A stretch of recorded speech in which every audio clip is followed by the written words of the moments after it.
Hi, we're here at the 2024 Quartech Conference in San Jose here at the Guild House, and with me I've got Marc Olson, who's Director of Global Enterprise Solution for Carrier Abound. Marc, how are you? Yeah, doing excellent. Thanks for having me. Very excited to be here at this fantastic event. So, Great. Yeah. This is your first time at Quartech, correct? First time. I've been with Carrier a shorter period of time, but I've been in industrial IoT for many years. So this is a very exciting event for me. Yeah, good. Well, we're glad that you could join us this year. This is our corporate real estate event. This is, I think, the 13th year that we've hosted Quartech.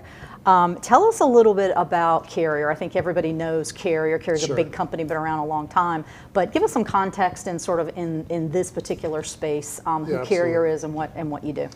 Yeah, I mean, a little bit about Carrier. It's been transforming. We're an HVAC company now, $23 billion in the making, $75 billion market cap. 110 years ago, Willis Carrier founded air conditioning.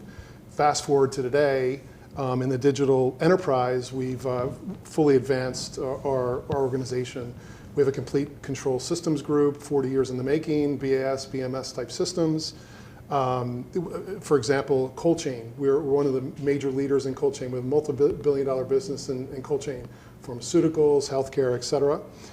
Then climate solutions, is another core area that we're focusing on, and obviously real estate, commercial real estate, retail, the focus to save energy and efficiency in helping those organizations do that. Okay.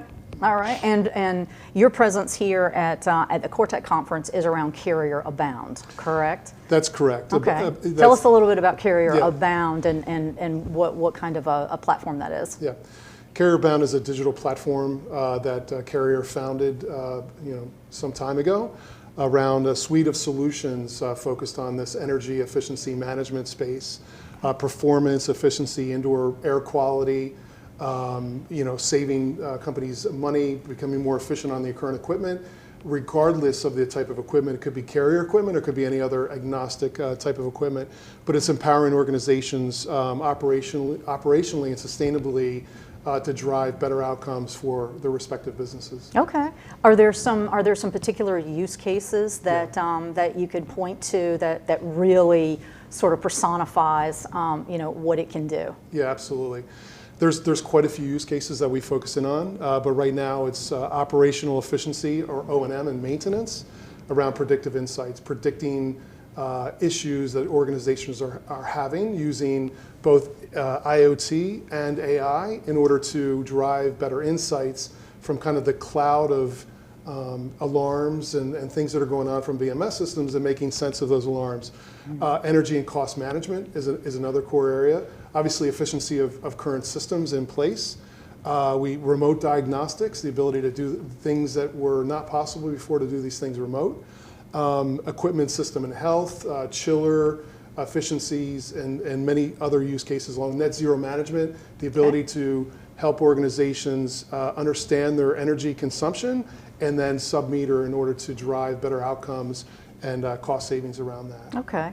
Well, energy and sustainability obviously is a big concern, big challenges. How does Abound really target that particular area and and help clients with their energy and sustainability goals? Absolutely. So we have a solution called Abound Predictive Insights. It's a agnostic solution to bring in all forms of data from multiple data sources, not only sensor data, but BMS, BAS systems. With our platform, we have over 100 algorithms, AI algorithms, that make sense of all of this data that's coming into the platform. Making sense of that, there are 22 mechanical and equipment categories within our platform, 600 plus operational scenarios that we leverage. I think we are now into the 60,000 buildings globally leveraging the solution. That ensures a seamless integration, but the best part about it is reduction of cost from an operational and maintenance perspective, but using those insights to actually take corrective action to reduce energy spend is one area, reduce truck rolls, and making it more efficient within organizations on a global perspective. Okay. most people in general, but real estate industry probably in particular, not especially patient in some of their technology implementations. They want to see ROI, and they want to see results pretty quickly. So what's the timeline for a client, a real estate client, to see to see some real measurable results? Absolutely. So, I mean, typically it depends on the client and the size of a particular client, but we're seeing benefits within a 2 to 3 month period, and with energy savings from 5% to 15%, but the ability to do things remotely when once before you could not do that. Typically an ROI around this space, which I can understand from a real estate perspective, they're looking for instant gratification or instant reward. We do formulas, but it's typically from an 18 to 24 month period is the return on the investment they're making. Obviously, it depends on some of the connectivity that they have and things, but we have a complete global infrastructure and controls group that gets involved where and when needed. I know 2024 has been a very transformative year for a lot of commercial real estate organizations, but also on the corporate side as well, particularly those that have the larger campuses and have multiple facilities. What do you see for 2025 that might be coming down the pike? I mean, do you see 2025 being very similar to 2024, or do you think that there are going to be some additional challenges that some of these executives are going to face? Yeah, I mean, the decision to digitally transform their organizations has to be made at the top layer. But with the advent of both the connectivity and industrial IoT or IoT in general, with the advent of AI and the ability for them to see a digitally transformed organization, I see that to continue to accelerate. Because I think before this, it has been slower just because of the advent of new sensors, new connectivity, and now I've been in this space for a decade, and now we're seeing the advent of slap and track, what I consider slap and track type sensors, and the ability to sensor up and sub-meter and do some really interesting things. But in addition, the agnostic look at organizations from a single building to a multi-campus setting on a global perspective are the type of clients we're dealing with. I mean, we're 15,000 buildings globally were involved. These type of opportunities we're involved with. Right.